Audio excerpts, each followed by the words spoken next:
नमस्कार विद्यार्थियों, मैं CS अभिषेक ओझा स्वागत करता हूं आप सभी का आपके अपने एजुकेशनल प्लेटफॉर्म कॉमर्स मेरी जान के ऊपर, जहां पर हम डिस्कस करते हैं कॉमर्स से रिलेटेड इंपॉर्टेंट टॉपिक। और आज के इस वीडियो के अंदर मैं आप सभी विद्यार्थियों के साथ डिस्कस करूंगा FCI AG थर्ड जो मेंस एग्ज़ाम हुआ था अकाउंट्स का, उससे रिलेटेड पेपर के एनालिसिस को। यह जो एग्ज़ाम था FCI AG थर्ड अकाउंट्स का, वो हुआ था आपके लिए 5 मार्च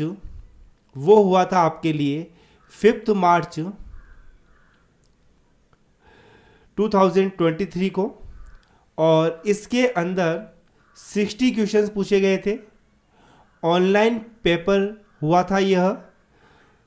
तो पेपर जो एग्जैक्ट है वो तो अवेलेबल नहीं है किसी भी विद्यार्थी के पास, लेकिन हमने अपने विद्यार्थियों से इसका रिव्यू लिया और जितने भी मेमोरी बेस्ड क्वेश्चन हम आपके लिए बना सकते थे वो हमने आपके लिए बनाए हैं, जहां आपको एक आइडिया लगे कि एग्ज़ाम के अंदर किस तरह के क्वेश्चंस पूछे गए थे और उनके क्या आंसर होने चाहिए थे। तो अगेन मैं कह रहा हूं कि एग्जैक्ट जो क्वेश्चन है, अगर आप सोचते हो कि एग्ज़ाम के अंदर जो लाइन आई है वो एग्जैक्टली यहाँ पर मिल जाए, तो वो मिलना पॉसिबल नहीं है। जितने भी जो यहाँ पर मैं आपके लिए क्वेश्चन लेकर आया हूँ, ये सारे के सारे में आपके लिए मेमोरी बेस्ड, जितना भी मेमोरी बेस्ड क्वेश्चन है वो मैं आपके लिए यहाँ पर लेकर आया हूँ। 60 क्वेश्चंस में से 45 क्वेश्चंस जो है वो मैं आपके साथ यहाँ पर डिस्कस करूँगा। यदि आपने भी यह एग्ज़ाम दिया है तो आपको अगर इनके अलावा कोई भी क्वेश्चन याद है तो आप ज़रूर से कमेंट बॉक्स के अंदर उस क्वेश्चन को लिखिएगा, ताकि अदर स्टूडेंट की हेल्प हो सके। और साथ में आप अपना जो स्कोर है कि आपके 60 में से कितने क्वेश्चन आपके एग्ज़ाम के अंदर सही हुए हैं, वो भी आप कमेंट बॉक्स के अंदर बताइएगा। तो यानी कि आपको कमेंट बॉक्स के अंदर दो चीज़ें बतानी है। सबसे पहला, आपका स्कोर क्या रहा, और यदि आपको आपकी मेमोरी से कोई भी अदर क्वेश्चन याद आ रहा है या फिर आप इन्हीं क्वेश्चन में से किसी क्वेश्चन को करेक्ट करना चाहते हो, तो वो आप कमेंट बॉक्स के अंदर ज़रूर बताइएगा, जिससे कि अदर स्टूडेंट की भी हेल्प हो सके और हमको एक आइडिया लग सके कि आज के टाइम के अंदर किस तरह के जो क्वेश्चंस है वो एग्जाम के अंदर पूछे जा रहे हैं, कौन कौन से टॉपिक से एग्जाम क्वेश्चन पूछे जा रहे हैं, एग्जाम का लेवल किस प्रकार का है। अगेन यहाँ पर ये जो सिलेबस था इस एग्ज़ाम का वो डिफाइन नहीं था पूरी तरह से, बस टॉपिक के नाम लिखे गए थे। और वहाँ पर भी अकाउंट्स के अंदर केवल और केवल फाइनेंशियल अकाउंट्स लिखा गया था, लेकिन फिर भी उन्होंने फाइनेंशियल अकाउंट्स के अलावा फाइनेंशियल मैनेजमेंट और अदर एस्पेक्ट से भी कुछ क्वेश्चन पूछे हैं। तो अगेन यहाँ पर वो सभी के लिए पूछे हैं, तो जो उसके लिए किसी भी स्टूडेंट ने स्पेसिफिकली प्रिपेयर नहीं किया होगा तो आपको वहाँ पर घबराने की बात नहीं है। और अगर ओवरऑल अगर आप मेरे से पूछो कि सर जी एग्ज़ाम का जो लेवल था वो किस तरह का था, तो मैं कहूँगा कि एग्ज़ाम का जो लेवल था वो आपके लिए मॉडरेट था। ना इजी कह सकते हो ना ज़्यादा हार्ड कह सकते हो। तो देखिएगा, एक क्वेश्चन आपसे पूछा गया था ATTTB से रिलेटेड क्वेश्चन पूछा गया था। दो होते हैं, एक होता है आपके लिए ATTTA और एक होता है आपके लिए ATTTB। दोनों ही आपके इंटरेस्ट से रिलेटेड क्वेश्चन थे। ATTTA जो रेजिडेंट सीनियर सिटीजन होता है उनके अलावा अदर पर्सन को मिलता है और इसकी लिमिट 10,000 की होती है, जबकि ATTTB रेजिडेंट सीनियर सिटीजन को मिलता है और इसकी लिमिट 50,000 की होती है। ये जो स्क्रीनशॉट है वो हमने आपको हमारे नोट से ही प्रोवाइड करवाए हैं। जैसे कि इस तरह का क्वेश्चन पूछा गया था, maximum deduction allow S to ATTTB से मैक्सिमम डिडक्शन कितनी अलाउ हो सकती है, वो हो सकती है 50,000 की। या फिर दूसरा क्वेश्चन किस तरह का पूछा जा सकता है कि जो ATTTB होगा वो किसको मिलता है, वो मिलता है रेजिडेंट सीनियर सिटीजन को। वो किसको मिलता है, रेजिडेंट सीनियर सिटीजन को। ये एक क्वेश्चन आपसे पूछा गया था। एक क्वेश्चन आपसे पूछा गया था डायरेक्टर फॉर्म से रिलेटेड। अब एग्जैक्ट कौन सा डायरेक्टर फॉर्म था वो तो नहीं पता है, लेकिन यस डायरेक्टर फॉर्म से रिलेटेड एक क्वेश्चन पूछा गया था कंपनी लॉ से। यहां पर आपको DIR 1 से लेकर DIR 12 आपको याद करने चाहिए यदि आप कॉमर्स के कंपटीशन एग्जाम की प्रिपरेशन कर रहे हो। इस तरह के क्वेश्चंस आपके एग्जाम के अंदर अभी पूछे जा रहे हैं। एक क्वेश्चन पूछा गया था सेक्शन 34 ऑफ GST से, जो कि बताता है आपका डेबिट नोट या फिर क्रेडिट नोट के बारे में। अकाउंट्स के अंदर भी हमने इसका कंसेप्ट समझा था। और यदि मैंने FCA एग्जाम के पहले 2 मॉक टेस्ट लिए थे, FCA एग्जाम के पहले मैंने आपके लिए 2 मॉक टेस्ट लिए थे, वहां पर भी मैंने आपको क्रेडिट नोट का और डेबिट नोट का कंसेप्ट क्लियर करवाया था। क्रेडिट नोट का कब यूज किया जाता है? जब भी कोई भी इनवॉइस की अमाउंट कम की जाती है, इनवॉइस की जब अमाउंट कम की जाती है तो उस इनवॉइस के अगेंस्ट में आप क्या इशू करते हो? क्रेडिट नोट इशू करते हो। और अगर आपको इनवॉइस की अमाउंट को बढ़ाना है, तो आप क्या इशू करते हो? डेबिट नोट इशू करते हो। सिंपल सी बात है। यदि आपको सामने जब डेबिट नोट आप इशू करते हो तो क्या होगा? आप सामने वाले को अपना डेटर्स बना रहे हो और आप अपनी इनवॉइस की अमाउंट बढ़ा रहे हो। और क्रेडिट नोट के अंदर आप अपने सामने वाले जो डेटर को कम कर रहे हो और आप अपनी इनवॉइस की अमाउंट को कम कर रहे हो। तो यहां पर सेक्शन 34 से क्वेश्चन पूछा गया था। इसका एक्सप्लेनेशन भी मैं आपको यहां पर दिखा रहा हूं, आप जरूर से इसका स्क्रीनशॉट ले लीजिएगा। एक क्वेश्चन यहां से भी आया था।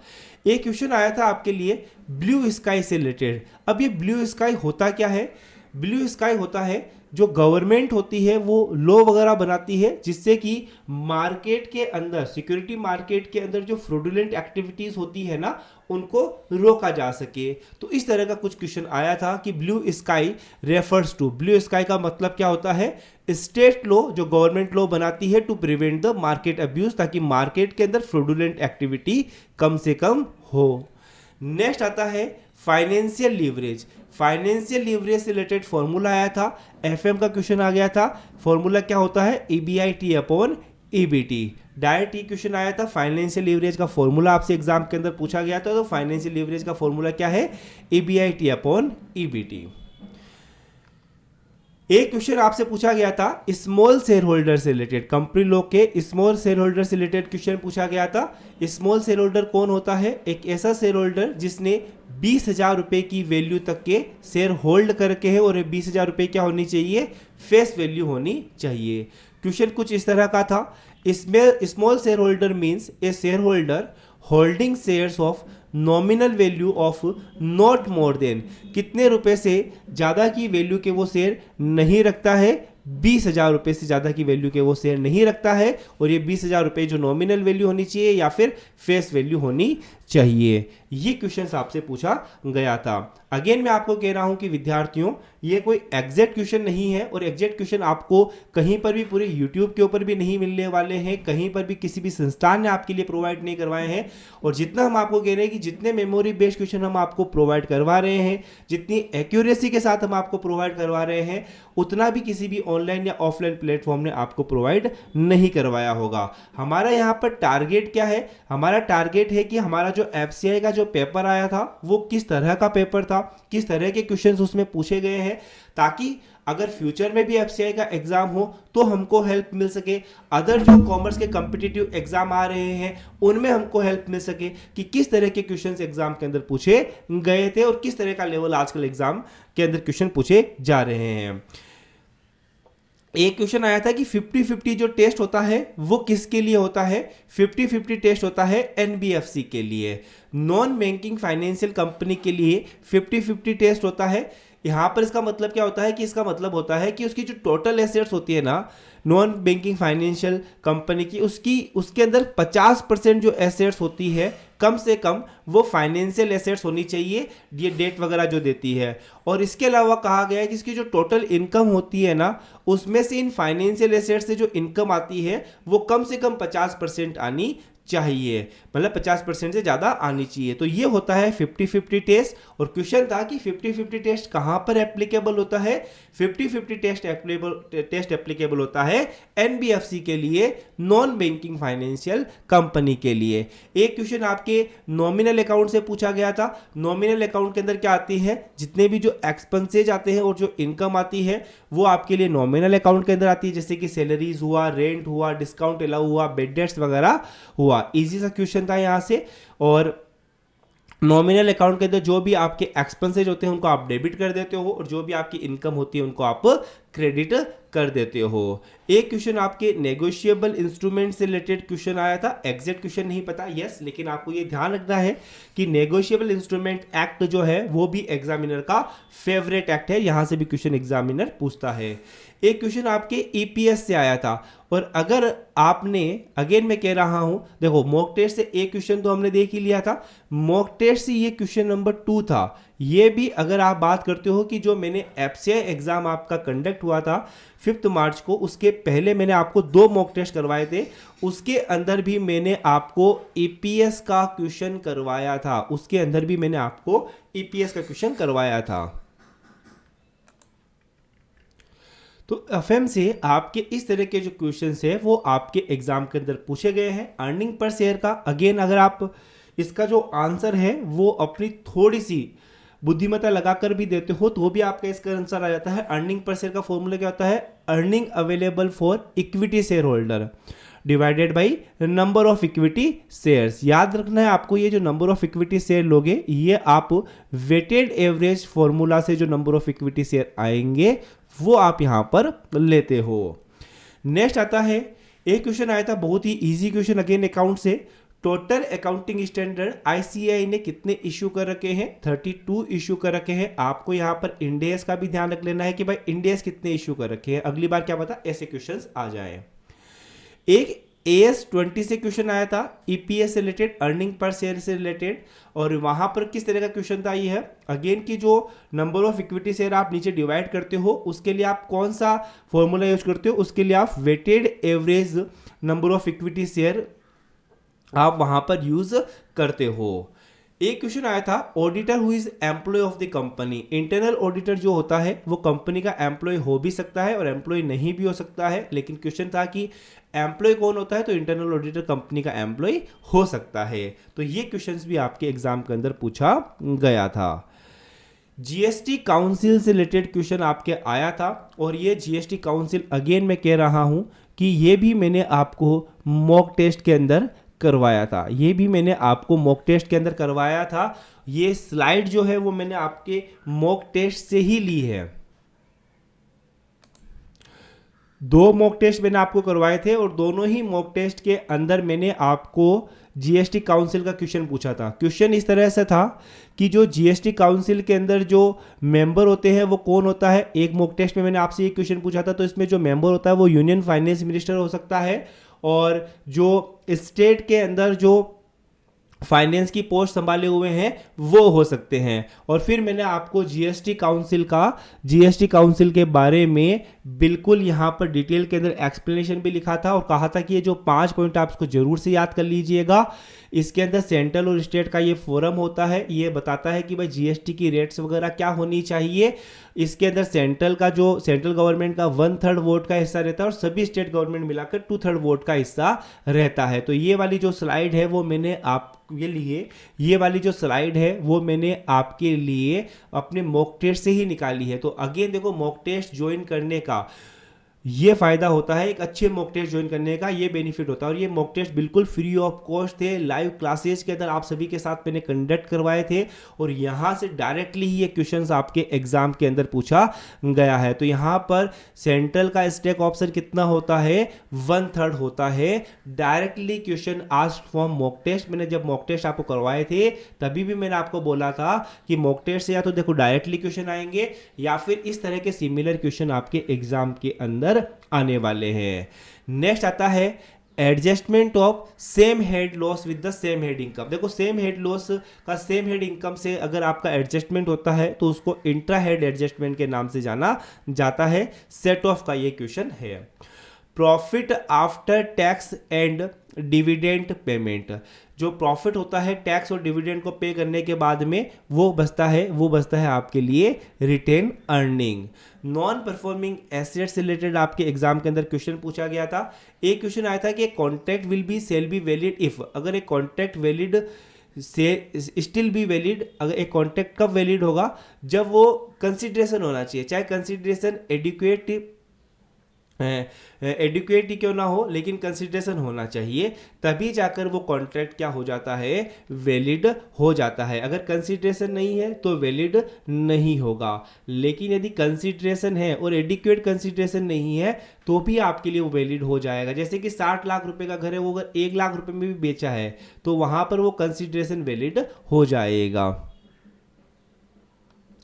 ठीक है। एक क्वेश्चन आपसे आया था क्रेडिट रेटिंग एजेंसी से रिलेटेड क्वेश्चन आया था।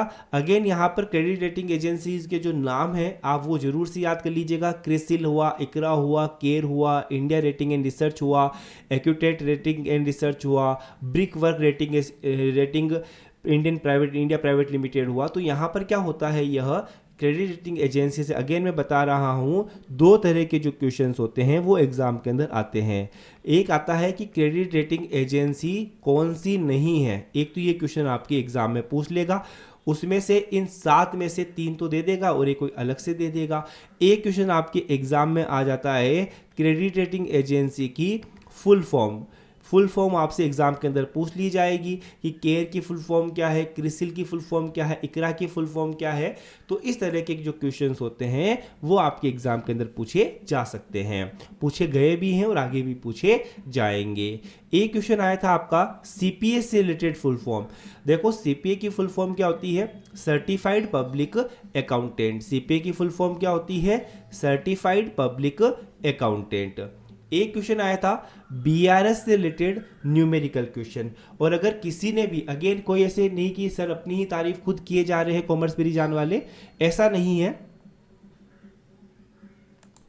अब आप क्या यकीन नहीं मानोगे, तो आप पहले खुद ही सुन लो कि जब मैंने मॉक टेस्ट करवाया था तो उस मॉक टेस्ट के अंदर मैंने आपको बीआरएस से रिलेटेड क्वेश्चन के लिए क्या बोला था।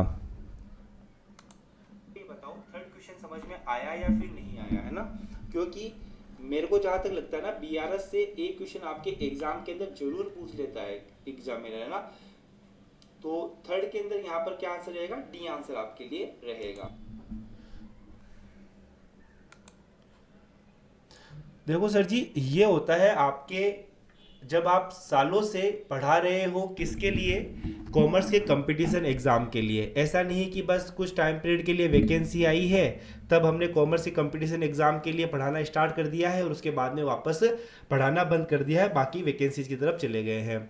कॉमर्स मेरी जान एकमात्र ऐसा संस्थान है जो कि कॉमर्स से रिलेटेड गवर्नमेंट वैकेंसीज के लिए पूरी तरह से समर्पित है और हर एक एग्जाम के अंदर जिसकी इसने प्रिपरेशन करवाई है उसमें उसने अपना रिजल्ट भी 100% दिया है, सबसे बेस्ट रिजल्ट दिया है और सबको अपना जो रिजल्ट है वो बताता है। बाकी कोई भी इंस्टीट्यूट आपको तैयारी तो करवा देगा लेकिन आपको अपना रिजल्ट कभी भी नहीं बताता है। जितने भी बड़े बड़े इंस्टीट्यूट है चाहे छोटे छोटे इंस्टीट्यूट है, कभी भी कोई भी रिजल्ट आपको अपना रिजल्ट आपके साथ शेयर नहीं करता है।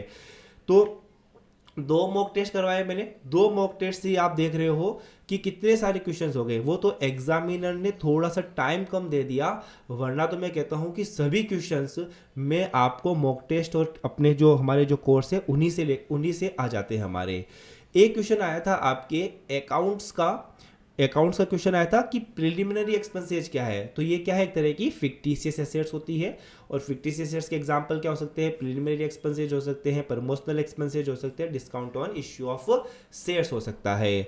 शॉर्टकट की अगेन ये भी मॉक टेस्ट का ही क्वेश्चन है। मॉक टेस्ट जब मैं करवा रहा था तो मैंने कहा कि कंप्यूटर के अंदर 2 चीज़ें जरूर से याद करके जाना, एक तो शॉर्टकट कीज जितनी भी होती है वो जरूर याद करके जाना और एक एब्रीवेशन जो फुल फॉर्म्स वगैरह होती है वो जरूर से याद करके जाना। बोल्ड की शॉर्टकट की पूछी गई थी, Ctrl+B बोल्ड की शॉर्टकट की होती है। एक इजी सा क्वेश्चन और कंप्यूटर से पूछा गया था, रो और कॉलम मिलकर क्या बनते हैं, रो और कॉलम मिलकर बनते हैं आपके लिए सेल। एक क्वेश्चन आपके एग्जाम में पूछा गया था, ऑडिट कमेटी से रिलेटेड कि ऑडिट कमेटी में कितने डायरेक्टर होने चाहिए। ऑडिट कमेटी में कम से कम 3 डायरेक्टर होने चाहिए, और ऐसी कंपनी जहां पर इंडिपेंडेंट डायरेक्टर होने चाहिए वहां पर मेजॉरिटी ऑफ डायरेक्टर क्या होंगे, इंडिपेंडेंट डायरेक्टर वहां पर होंगे। और जिन कंपनियों में इंडिपेंडेंट डायरेक्टर की जरूरत ही नहीं है वहां पर तो ये वाला रूल वैसे भी एप्लीकेबल नहीं होगा। एक क्वेश्चन आपके एग्जाम के अंदर पूछा गया था लीन से रिलेटेड कि जो अनपेड सेलर है वो लीन कब कर सकता है। तो 2 कंडीशन होनी चाहिए, सिंपल सी बात है। सबसे पहले तो पेड नहीं होना चाहिए, तब वो लीन कर सकता है। और दूसरा है कि वो जो स्टॉक इन ट्रांजिट नहीं होना चाहिए, उसके खुद के पास अगर वो गुड्स है तभी जाकर वो उसका क्या कर सकता है, लीन कर सकता है, अपने पास रख सकता है। एक आया था क्वेश्चन 0% जीएसटी का मतलब क्या होता है, नील होता है, एग्जेम्प्ट होता है। तो 0% जीएसटी का मतलब होता है नील रेटेड वो है, मतलब कि उस गुड्स के ऊपर जीएसटी तो लग रहा है लेकिन नील रेट से लग रहा है, वो जीएसटी एग्जेम्प्ट नहीं है। जैसे कि अगर बात करते हैं ये सॉल्ट हुआ या सेरेलल्स हुए, ये इन सब के ऊपर नील रेटेड जीएसटी है, मतलब कि गवर्नमेंट कभी भी चाहे तो इनके ऊपर जीएसटी की रेट बढ़ा सकती है, उनको एग्जेम्प्ट नहीं किया गया है जीएसटी से। एक क्वेश्चन आया था ग्रेस डेज क्या होते हैं बीओई के अंदर, या कितने दिनों का ग्रेस डेज मिलता है। इजी सा क्वेश्चन था, ग्रेस डेज मिलता है 3 दिनों के लिए, और वो भी जब टाइम वाला डिमांड नोट, टाइम वाले बिल्स ऑफ एक्सचेंज होते हैं उनके ऊपर, डिमांड वालों के ऊपर नहीं मिलता है, जैसे कि चेक वगैरह में नहीं मिलता है। एक क्वेश्चन आया था कि एक कॉन्ट्रैक्ट होता है उसमें ज्वाइंटली लोन ले रखा है, और एक पर्सन ने अगर प्रॉमिस कर दिया है पे करने के, या फिर एक पर्सन ने उसको पे कर दिया है, तो यहाँ पर जो लायबिलिटी होगी वो कैसी होगी, लायबिलिटी जो होगी वो जॉइंटली भी होगी और सेवरल भी होगी, मतलब कि साथ साथ में भी होगी और अलग अलग भी वो लायबल होंगे। अगेन मैं आपको कहूं कि ये क्वेश्चंस भी डायरेक्ट हमने जो 2 मॉक टेस्ट किए थे उससे आया है, तो आप क्या कहोगे। इसीलिए कहते हैं कि आगे भी जितनी भी लाइव क्लासेज होगी कॉमर्स मेरी जान की, जरूर से ज्वाइन कीजिएगा, क्योंकि जब हम आपके लिए लाइव क्लासेस लेकर आते हैं तो हमारा जो टारगेट होता है वो केवल और केवल आपके साथ बातें करना नहीं होता है, आपका टाइम वेस्ट करना नहीं होता है, क्योंकि उतना टाइम हमारे खुद के पास नहीं है कि हम आपका टाइम वेस्ट कर सके। बाकी वाले इंस्टीट्यूट लाइव क्लासेस लेते हैं, बिल्कुल टाइम वेस्ट करते हैं, कट ऑफ क्या जाएगी, नोटिफिकेशन क्या आएगा, फलाना ढीमकाना, जो उनके कंट्रोल में चीज़ें होती ही नहीं है उनके ऊपर 2-2 3-3 घंटे की लाइव क्लास ले लेंगे, और जो उनके कंट्रोल में है पढ़ाना उसके ऊपर वो कभी भी आपके साथ लाइव क्लास के अंदर डिस्कशन कर ही नहीं पाएंगे, है ना।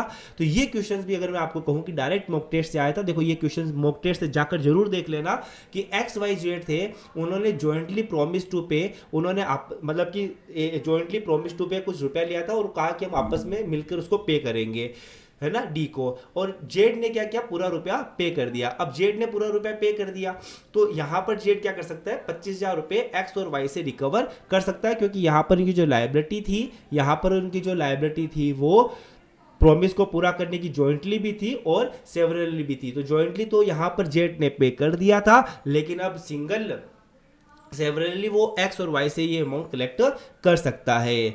एक क्वेश्चन आया था कि एक्सेल के अंदर फॉर्मूला किससे स्टार्ट होता है, इक्वल से। एक्सेल के अंदर कोई भी फॉर्मूला लगाना है तो इक्वल से स्टार्ट होगा। अगेन इजी क्वेश्चन था यह।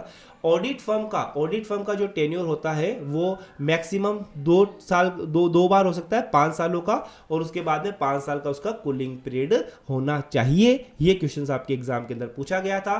पावर पॉइंट का एक्सटेंशन पूछा गया था, PPTX होता है।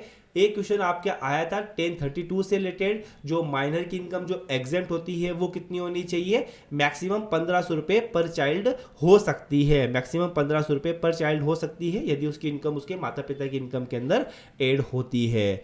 एक क्वेश्चन आया था ऑडिट रिपोर्ट से रिलेटेड कि ऑडिट रिपोर्ट किसको सबमिट की जाती है।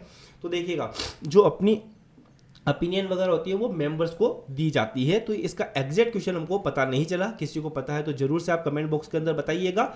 एक क्वेश्चन आया था आपके शेयर से रिलेटेड एमसीक्यू एक क्वेश्चन आया था। क्या क्वेश्चन था ये भी एग्जैक्ट पता नहीं चला, लेकिन ये शेयर से रिलेटेड एक एमसीक्यू आपके आया था। ये क्वेश्चन काफ़ी इजी है। यहाँ पर एक पर्सन की जो सैलरी है वो 10,20,000 रुपये है, और उसका जो टैक्स पेबल है वो है 1,34,930 रुपये, है ना। तो बताओ कितना TDS उसका काटा जाएगा। He joined in the June 2019 and how much employ. यहाँ पर एक क्वेश्चन अगेन क्लियर नहीं है, किसी को क्लियर क्वेश्चन हो तो कमेंट बॉक्स के अंदर जरूर बताइएगा। लेकिन यस, यहाँ पर टैक्स रेट या TDS किस रेट से काटा जाएगा, जो भी आपके लिए TDS होता है पेबल होता है उसके नीचे आपको क्या करना है, जितनी भी आपकी सैलरी होती है वो रख देनी है, मल्टीप्लाई बाय 100 करना है। तो यहाँ पर 13.22% की रेट से टीडीएस काटा जाएगा। प्रॉमिस प्लस कंसिडरेशन, प्रॉमिस के अंदर कंसिडरेशन ऐड हो जाता है तो वो क्या बन जाता है, एग्रीमेंट बन जाता है। 2E में इसकी डेफिनेशन गिवन है।